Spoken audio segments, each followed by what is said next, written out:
Fabio Bartolotta, an individual with strong family ties to defendants convicted in connection with the Pizza Connection narcotics distribution case of the 1980s.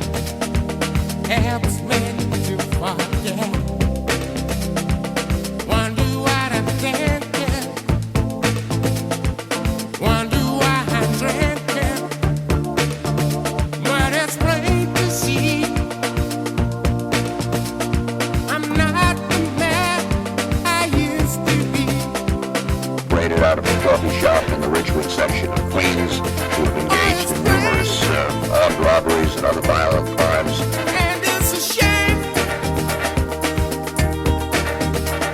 I'm not the man I used to be.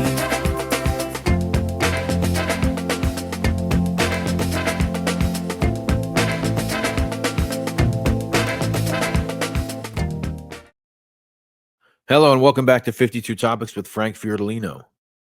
Ridgewood, A True Story, Season 2, Episode 3. Meet Vito, Guzzo. So last episode we talked about your cousin Dino. We dipped into some of the Brooklyn history, some of the stuff that was going on the other side of town with these young guys around like the same age as your friends. But now we're getting back to Ridgewood, man. What's going on, Frank? Oh, nothing much. I was digging into this time around that, what was going on in Ridgewood. And right about the same time that OJ gets killed in Brooklyn, a lot was going on. Like everybody was doing their own thing. Like Tabita, for example, he starts hanging out with Kenny again. But he always hung out with him, but there was spurts. Sometimes you'd see him and sometimes you wouldn't see him together for a minute. But he was looking at a bit of his own problems. Anthony was. He had a couple of assaults pending. He was always getting out on bail. And he was looking at, I think at the time, about 3 to 7 years. But now he gets in trouble again with Kenny. So Kenny comes up with this fucking bright idea that he's going to fucking go kill some guy in Florida that owes him money. So he runs it through Anthony. And Anthony at the time, back in the day, he was never one to say no. He was like, fuck it, come on, let's do it. I could go to Florida, have a vacation, probably get paid for it. And we got to do what we got to do. So they end up going to Florida, both of them. They get into Kenny's car, and they go. Now, I don't know if they took Kenny's car or rent the car. I just don't know. I just assuming he did because Kenny didn't give a fuck either. When it came to using his head, he just did things too. So they end up going to Florida. And now, while they're in Florida, they're looking for a lookout. They need a lookout to go after this guy they're looking for. And Kenny knows some guy down there, like a half-ass guy. I don't know if this guy was taking them seriously at the time, but they were fucking dead serious. And they ask him, look, man, we're looking for a lookout. You going to help us do this or not? And the guy goes, yeah, man, fuck it. Let's do it. Yeah, I know the guy too. He's a scumbag. We'll sort it out. So they rent a hotel and a motel actually down in Florida on the east side. I believe it's the east side of Florida. And yeah, down in Fort Lauderdale somewhere. There you go. So they go there and they're looking for this guy. But apparently they don't find him. They don't know where he's at. But they also bring this fucking pipe bomb with a timer on it. And while they have this pipe bomb with a timer and they're looking for the guy, both Tabita and Kenny, they just abandon the fucking the whole fucking plan. And they're thinking, hey, man, we're going to try with this fucking thing. Let's just leave it somewhere. And Anthony being Anthony, because I know he just leaves the fucking thing somewhere in the hotel right there, whatever. And while he leaves it there, and they just fucking plan on going back home, the janitor finds it ticking, according to the article. Did you see it? I did see it. Yeah. So they were staying at some hotel in Lauderdale. And this, by the way, this is March of 1991. Vanilla Ice Kenny, who has been, appearing on and off. He appeared way back in 1989, right? When we started this. Yes. Kenneth Drankan, a drug dealer. Yeah. So they go down there, like you said, and they leave this, I guess Tabita decides they're going to leave this little explosive device instead of, I don't know, dude, there's water all around you. Throw it in the fucking ocean. Who knows? They leave it under a stairwell at some motel. Right, yeah. So while it's sick and the freaking janitor hears it, the guy that works at this motel picks it up. I don't know if he picked it up. He called the cops. The cops come there and they come. They know what it is. It's a pipe bomb with a fucking timer on it. So they basically take the thing and bring it to a baseball or football field right nearby, and they have it explode, and the fucking thing goes off. It was a real fucking deal. And now it's time to investigate. What do they investigate? Whose room was it? When the room comes up, it comes back to this fucking third guy, and that guy, he was singing yesterday. You understand? He was telling him who it was, and he tells him that there was this guy Kenny. He tells him Kenny who Kenny is, and he tells him he knew a guy by the name of Anthony, which obviously is Anthony Tabita. And this is what now we say March of 91. Yeah, this is March of 91. They leave this bomb, and this turns into a big thing. But I know you said that the bomb squad came. I can't say if it was ticking or not. I mean, the article says it was pretty ordinary. They ended up evacuating the whole hotel. It was a big mystery in Fort Lauderdale back in Well, yeah, March of I'm going by police 1991. reports, and the Yeah. one police report said they actually brought it to a field to have it fucking detonate. Yeah, this is true. Yeah, yeah. And that's what I'm going by. Regardless, their intent was to kill this guy, and I grew up with Anthony. If that's what his intent was, that's what his intent was. There's And no, he's only 18 at the time, by the way, just so yeah, everyone knows. yeah, he was getting in trouble forever. I mean, Anthony, because his dad, we were close. Our family's very close. I ate at his house. They used to eat at mine. His mom, I remember his grandma too. They lived in Bushwick. They were one of the last families to move out of Bushwick. And the father was struggling at the time, Joe. God rest his soul. He was a nice guy. I liked him. He was struggling, and what happened was he came into some fucking money by running some drugs, and he had a pretty good run, a year, 2 years, and he ends up getting fucking nabbed. I think in Puerto Rico it was, if I'm correct. He gets nabbed, and around this time, they got out of Bushwick in time. They got one of the later families, like 83. So they end up moving on Forest Avenue in Ridgewood. And dad does the smart thing with the money. They don't lose money on forfeitures and on like that, but they end up owning half the fucking block. So they put a pizza shop there where Anthony works, his uncle works, and a couple of other stores underneath. And they also lived on the block. So he was one of the smarter guys with the money. His dad was, and that's when Anthony started coming down. Anthony, even I remember at the time when he came over, he also had one of those Hispanic accents because he was one of the last fucking families to move out. You understand what I mean? A Spanish, like Puerto Rican accent that you would hear very familiar, like in the parks, at the handball courts, out in Bushwick. So he didn't quickly lose it. He lost it eventually, the accent. But he had that when being one of the last families to move out of there. He had a younger sibling too, but she's doing good, and that's good. But back to like I said, the family, we were close. Back to him, but he was always getting in trouble. He was only 18, like you said. He was fucking fight. I told you he threw somebody over the fucking subway, over the turnstile for I think it was getting, saying something stupid to his sister. He just had a temper. Yeah, I But mean, if he's looking at like, what did you say, something like 5 to 7 years? I mean, this is not like simple assault. Like, what was he doing to these? I mean, this is a he serious. left one guy pretty bad. One time he had like he got in a fight with this Puerto Rican kid, and it wasn't racial at all. Like I told you, he grew up with it. He also knew a lot of Puerto Ricans, being that he was one of the later guys to come over there. Like my brothers, we ended up staying in Bushwick. My brothers did. I didn't. And one time he had like 30, 40 people come to his house. They wanted him out, Jeez. like when they were looking for Frankenstein in the movies. Yeah. Yeah, they wanted blood. So he was that guy. I told you one time busting out windows. He was pretty active. He's pretty nutty. But we respected each other in that fucking sense, though. It's interesting because when you said there's no forfeitures, I think of like you were telling me when Aiello got locked up, they basically took everything from the family, and you had Anthony Ace Aiello kind of had a little rough, but that wasn't the case with Tabita, huh? How did his dad avoid all that? Like they didn't. Well, he ends up doing 7 years in prison, Okay. and Anthony ain't around. So his dad does time. Anthony ain't They don't around. take they don't forfeit they don't take anything from them, or they don't have No, anything. no. This was like a unsimilar situation with Anthony, where Anthony's dad, being on the lam, passes the forfeiture laws. Oh, right. Okay. Yeah, he went in from 84 to 85. His dad gets arrested about 83, 84, and ends up keeping whatever he had.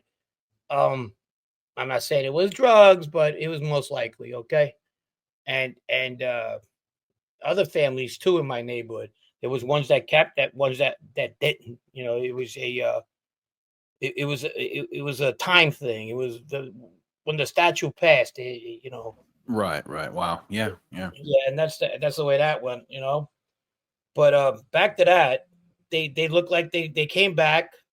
It looked like they skated, and this is what's gonna fucking haunt both of them eventually. And that's where they were. But we'll get back to them. It ends up haunting them later.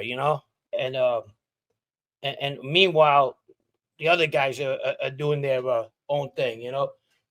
I'm at Giannini's. I'm working there at the cafe.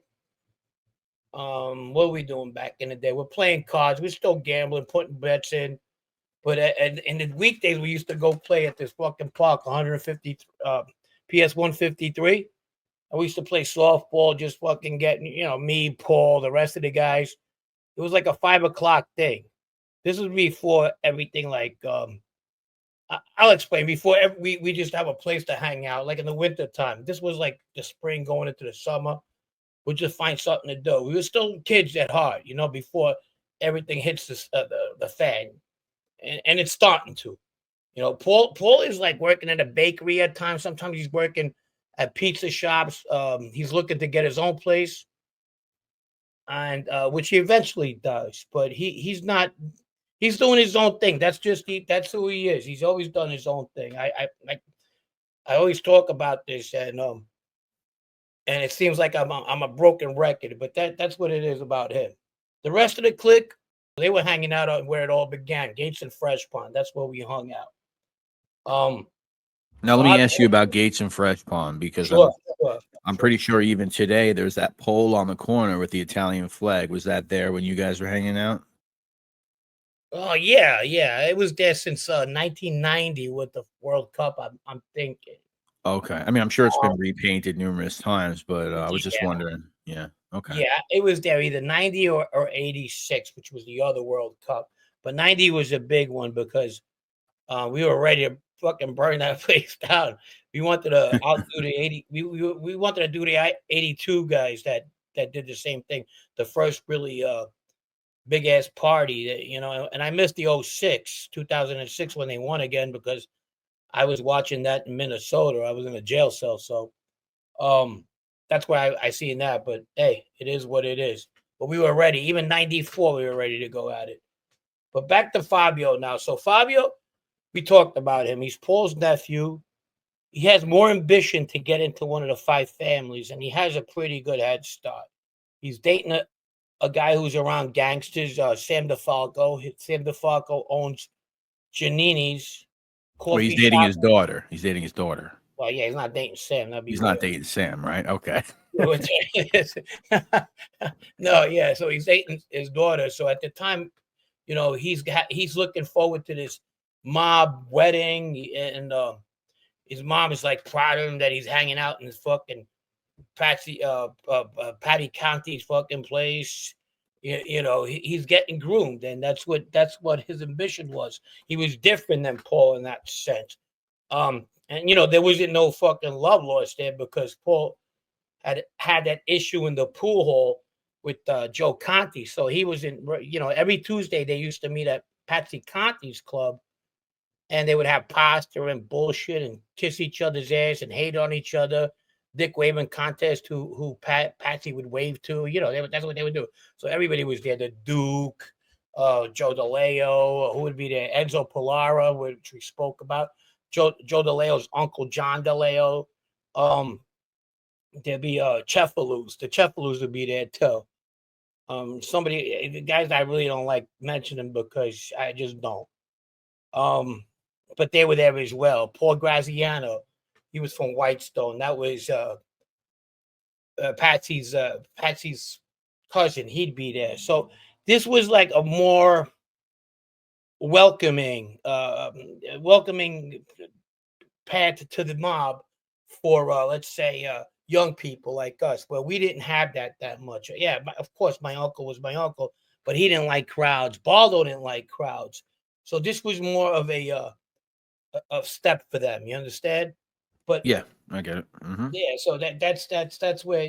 But then again, like I said, you'll never see Paul there because he just wasn't that type. He just didn't give a fuck, about that kind of things. I mean, if he had to do something, he'd do it. If he liked you, liked it. If he didn't, he just didn't fuck with you. It's like, I mean, obviously, I've been listening to you talk about this guy for a while now, but he seems to, I don't know, antisocial, or He can be. He can is be. he like social? Is he like a socially anxious guy? Like he has social anxiety? Like he wouldn't want to go hang out with a bunch of people he didn't know in a bar? Or is it that type of personality too? It's just if he doesn't have the narrative, he doesn't want to be there. That's one. He feels comfortable with who he feels comfortable. Is he a bit of a control freak? Absolutely. But it doesn't. He wasn't a control freak who had ambition to be in the mob that bad. You know what I mean? Okay. Yeah. So I get it. He just wants to control pretty much every situation he's in. I mean, I've known people similar, I guess I could say.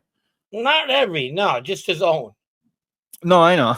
That's what I mean. Yeah. Yeah. I mean. He like if somebody else is doing something, he's non-existent. He's not going to go over there. And he was like that. I know him well. Look, we grew up together, so that's just the way he was. But I don't know if he's changed over the years, but that's the way he was. This is about the time we meet Vito Guzzo. He starts coming around. Vito starts coming around. And the reason Vito starts coming around is this guy, Steve Koenig, brings him around. Steve Canigliaro.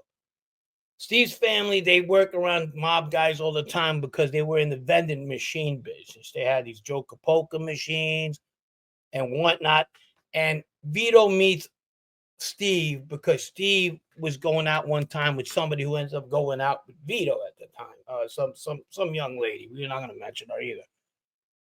And they become friends. And Steve was pretty much not into the pretty harmless. It wasn't into the violent shit. But if you seen him, you'd think he was ordering a fucking murder because he always liked to whisper with people, hold his arm around them. And I hear he's made these days, but who knows? He's not a bad kid. He was just, he played the part pretty well. His brother, Mike, I was pretty closer to. I heard he's in politics now. He went good. But he was never in trouble either. But he's smarter than us, obviously, because he got out of that fucking pit. He could have got into it very easily. And the father was one of the funniest, nice guy around. He was a real good dude. He probably still is. I just haven't seen him in a while. But that's the Connects. So he wanted to get into the Joker poker machines. Vito did. Vito was around the Colombo family, and he was starting to move, and he was a bit of a mover. He wasn't a gambler. He liked to learn the fucking ins and outs of the mob. And at that time, he was pretty legendary. Even then, he was somebody. He was a bouncer at one point. He had his own bouncers. He was trying to go that route. He ran a couple of clubs for people. So you hear a lot about him. So when I hear that this is Vito Guzzo and I see this, he looks very American if you ever seen him, and in good shape too. I'm like, hey, what's going on? So this is it, Janini's. He was like a fish out of water for a second, not because he was scared, it's just because it was different, cultural too, you know. And he starts coming around, you know. He what else? He was not social, you know what I mean? It took me a while to get it took a while for him to get used to people, and eventually it took us a while to even talk, maybe a couple of months, whatever, you know. I worked there sometimes. If there was somebody he didn't like behind the counter, he goes, Frank, can you do me a favor? Can you make, he'll ask me too. He goes, can you make me a coffee? Even if I was just sitting there, yeah, sure, no problem. Because he just didn't like it the way somebody, and I've been making it at that point. You know, my family's in the business for years, you know what I mean? I go, Yeah, yeah, yeah. So like what was it? Did Cafe believe me, I don't take it Janini? the wrong way. I don't give a fuck what they go. Yeah, I would do it. He was a good dude. He didn't mean No, it. no, I'm not talking about that. I'm saying like Cafe Janini. What did you guys give up like a real ethnic vibe or something that he wasn't used to? Yeah, definitely. We were, yes. He even mentions it one time. He says to one of his friends that we mentioned at the time, ex-friends, because he really probably these guys really didn't like each they don't like each other today. I'm pretty sure they don't. And he'd say these guys are like little men. They're like just different. They're different from what we grow up with. They're just like little men. That's how he explained a lot of Interesting. the guys Wow. that we hung out around. So you know, and you could see the way that aura he had, like people around him, the way they acted around him, like bigger guys were like, "Oh, okay, oh yeah, I'll see you later." His age, I'm like, "Wow, that's fucking weird," you know. He just didn't have to say much, and they acted a certain weird way about him. You know what I'm saying? Yeah, no, I mean, listen, this is a guy who, he was, what is this, 91? I mean, he was making the newspaper back in the mid 80s, getting in trouble along with his dad. There was some incident that we Yes, spoke about a while ago. The cops come to question him about this whole indictment, all these people get wrapped up yes, in. and Vito Jr. Yes, and Vito Jr., his dad's in trouble with this indictment. I think there's a murder attached to it. It's a bunch of shit. I don't think I think it was an attempted murder. Right. Okay. Attempted Yeah, murder attached this or attempted murder or some kind of like a murder conspiracy. Let's put it that way. And there's a whole incident where the cops come to pick him up, and his dad says, "Get out of here," and he fucking like drives off. So he's wanted for a little bit after that, I guess. So he grows up in that life, right? Because of his dad. He's yeah, and 18, they're 19 very years alike. old. You And know, yeah, and they're very alike. His dad and him, people who know them both, but they both were no fucking nonsense type of guys. Um, you know, the kid, somebody when they were kids, the guy was telling me that he knew him since he was 11 years old. Was telling me that basically that of course his dad, like every mob dad, and I know what he was talking about. They never talked to us anyway, but they always looked like they fucked and were mean as fuck, you know. yeah, So that's a vibe he got from his dad. The kid who knew him since 11, I'll just mention him now, is Anthony Christopher. They grew up together. They went to high school together from 80 to 84. Vito went to Christ the King. I remember Vito talking about playing football. And now, a lot of people used to tell me he was really good at it too. Um, like to work out. What else? He was like fucking he would just give it all. They would say whatever he did. He played football. He would give it 100%. But he was in a troublemaker, like in school. Did they get in trouble? They did. Like Anthony and him. Anthony was a year younger. Anthony Christopher was. They robbed a couple of fireworks. They robbed fireworks like we did it before. From people. They would raid their place. They robbed a computer room one time, a safe from a fucking nightclub. So they were getting in trouble, but they weren't getting like in trouble. I knew guys my age at that age were getting fucking bigger trouble, but he wasn't. He eventually graduates from high school. You know what I mean? Oh, really? So he did graduate. Yeah, Wow. he did. He graduated. So, him and his family were very close. There was 5 of them. Yeah, and obviously, I mentioned his brother because everybody knows him. Anthony. Anthony's his older brother, and they had a very, very, very, very close relationship. So family was a lot to him too. They have different mothers. Is that According to Anthony, they have different moms. Yes, Anthony okay? and Vito, and then the rest are all Vito's kids. But that's what he said. Um, yeah. But the closest one to his dad was definitely Vito. That's what they said also. But what we did have in common with talking because I meet him around this time, and then I get closer to him around this time. But the kid uh, Anthony Christopher, he at this time was in jail, and we'll get to that. He gets in jail around 89. He was robbing at least 5 cars a day. He was doing a lot of these thieving with for Vito, robbing stuff. If there was something to get into, he was really good at it. He could rob a Caterpillar, one of those, working machinery things. He could rob Yeah, any. yeah, yeah. Like a He had that backhoe. reputation. He had that reputation for it. Matter of fact, he steals the two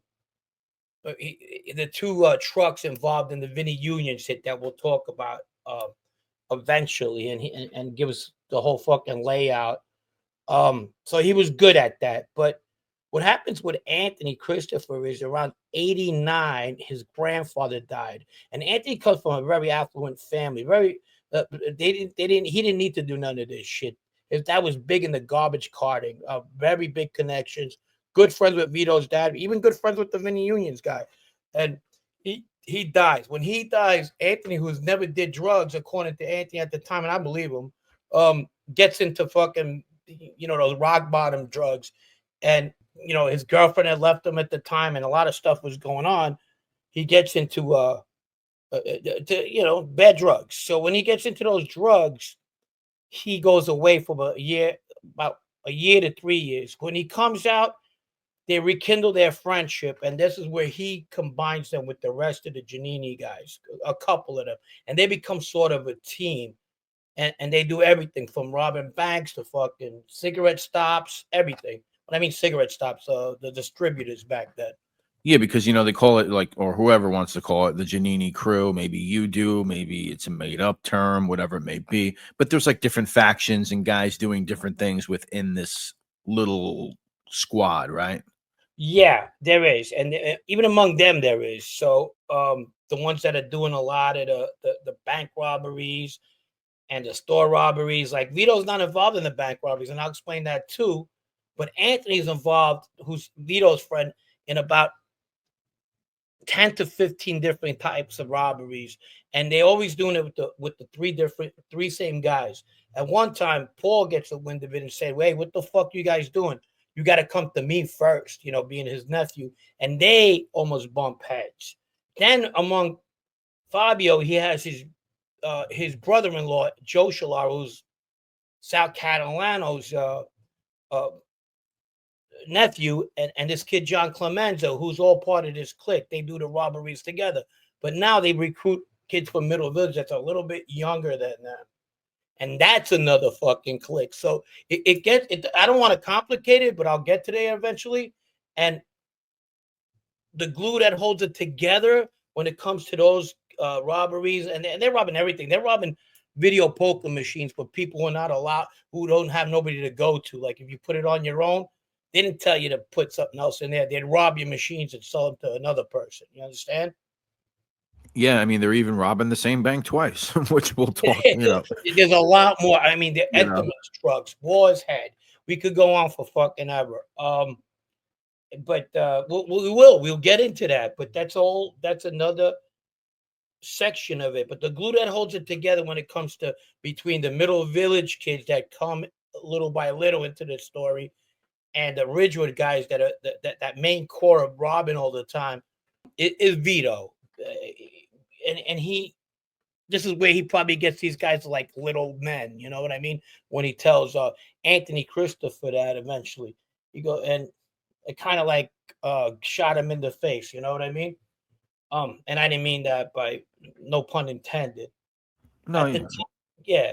So he was being groomed, Vito, like a lot of us was. So he kind of identified with us because he was like, well, you know what? These guys won't tell. And and we, it's, a lot of us did, you know. His brother was in jail at the time, Anthony. I never met him. Um, he gets in jail before we come in. He's in there for murder, attempted murder, I believe.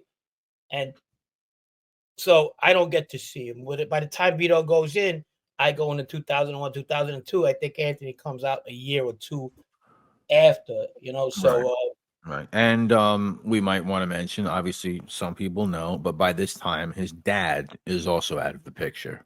his dad, yes, his dad was murdered, and obviously he doesn't take it well. And you know what? What I hear is his dad was a very stand-up guy, and the guy who set him up, I didn't notice at the time, but I hear was they were very close. This guy lived in Middle Village. Actually, I thought he was coming out from Long Island or something like that, but he lived right there in Middle Village. When he was coming out of that place to go to the funeral of that Dennis Gazzardo's funeral, so he was somebody who knew him well. So you picture Vito, he gets to find out that this fucking guy that was great with his dad, and his dad being the fucking stand-up fucking guy that he was, ended up having something to do with that. And we'll talk about that too. Him coming around at first, he was a little reluctant. Vito was, because he had also, there was a first attempt on his life, and it was by Joe Conti, and Joe Conti obviously is Patsy Conti's nephew. Cocky fucking guy. More just because his uncle was who his uncle was. In fact, when his uncle wasn't in the picture no more, he ended up going back to Italy. He's another guy, you know, that probably thought that he was going to end up in another place. I don't think he wanted to hang out too much. And what they had in common, they had a common enemy within, like Paul and Vito. I don't know if that ever came up, but I would doubt that it did not come up that one day Joe was in the fucking the Target, you know, a Target of both of theirs. Yeah. So that little by little developed a friendship between them guys, you know, and that's what happened with that. But let's go back to this is like the saddest part of the fucking story, because you know, let's go back to Anthony and Kenny. So, you know, obviously, very stupid. They leave this explosive device. So ultimately, yeah, they do come back to New York, right, Frank? And something happens in April. I guess Kenny gets into some sort of bar brawl, and Yeah, he gets unrelated. unrelated completely in New York, and he gets taken in, and the New York police discover, oh, this guy is wanted down south in Florida. Yes, he's wanted in Florida, and they know about it, and he's taking an unrelated. He's in an unrelated bar fight, but they take him in. They take him in on that fucking Florida incident, and he makes bail. When he makes bail, that kind of like fucking resonates. People must have been like, "What the fuck? How does he make bail?" Or something like that, you know? Because that's a pretty big charge, you know. Going to kill somebody, fucking out of state, bombs, everything. I don't know. So obviously there was people that didn't like the idea that he got arrested and then came out on the street. And in June of that year, he was killed. They found him in the trunk, um, and burnt up in Jamaica. And that was the end of Kenny. Kenny was no more. The end of Vanilla Ice. You know what I mean? Yeah, I mean, this is somebody, you know, I'm trying to think. I mean, we introduced him in the first episode. This might be like the first death of one of our characters here that we're talking about. Just realized. I mean, so in June, like you said, of 91, so they're going to find him in Jamaica, Queens. Yep. And apparently he's left in the trunk of a car. They set the car on fire. 107th Ave in Jamaica. And basically, the fire department comes, glad they put the fire out, and they discover the body of Kenneth Drankan. At the time, I think he's a young guy still. I mean, 25 years old, Young lengthy guy. arrest record. Apparently, they said heavily involved in the drug trade, at least with that's what they say. And he's waiting extradition back to Florida, and he's never going to make it there. Crazy story. Do you remember when you heard about that? Of course, yeah. And just it was, you hate to say when somebody goes that bad, but you hear that expression from older people. There's only two places you're going to end up in life.